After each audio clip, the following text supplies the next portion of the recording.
Morning world, 16th of April 2013, 7:40 in the morning. This is my take on the astrological 5th house, known as the house of creativity and to a lesser extent that of fun and pleasure. The 5th house is where you enjoy yourself. It is where you play games. It is where you gamble to a lesser extent. It is where you speculate. It's where you find the pleasures in life. It's also known as the area of creativity. It's where you're actually most creative and artistic in terms of coming up with new content. But the most common example of creativity, of course, comes through procreativity, hence one's relationship with children. And if there's a lot of planets in the 5th house, then the individual is going to make a very big parent, or if not a parent, then they're going to find that they become a nanny or a nurse or a teacher or something involving children. People with a lot of 5th house stuff tend to gravitate towards younger kids, and younger kids, by which I mean the under 8s, tend to gravitate towards them, primarily because many of the people with a lot of planets in the 5th house didn't have that much of a childhood. So the kids gravitate towards them because they see in those adults the child that didn't have that much airtime when they were young. So this is why the kids come to them, because they enjoy playing with those adults for the fun of playing, not winning. Individual planets in the 5th house. Well, the Sun is at its strongest in the 5th house. The 5th house relates to the 5th sign of Leo. So the Sun obviously likes it in Leo, and in the 5th house it can be, it can play, it can be itself. The Sun in the 5th house has no issues around identity or individuality. It knows who it is, where it's going, and what it wants to do. The Moon in the 5th house is the eternal child. It is the side of them that will drop everything to have fun with the kids.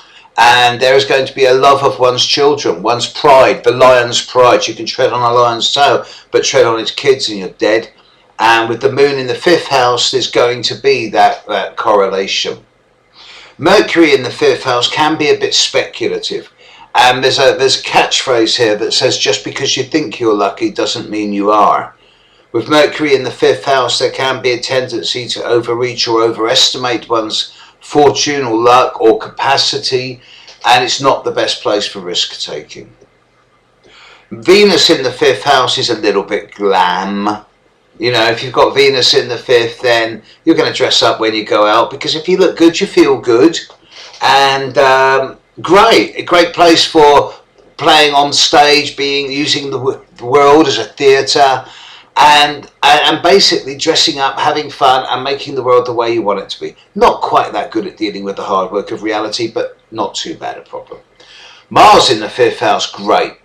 Very proactive, very dynamic, often quite athletic or physically competitive, good with kids, and all-round fun. Nothing negative about Mars in the 5th house, apart from a tendency to sometimes swish its hair too much, you know, and just be a little bit too arrogant about the main. Jupiter in the 5th, great. Popular, social, community-driven, great place for Jupiter.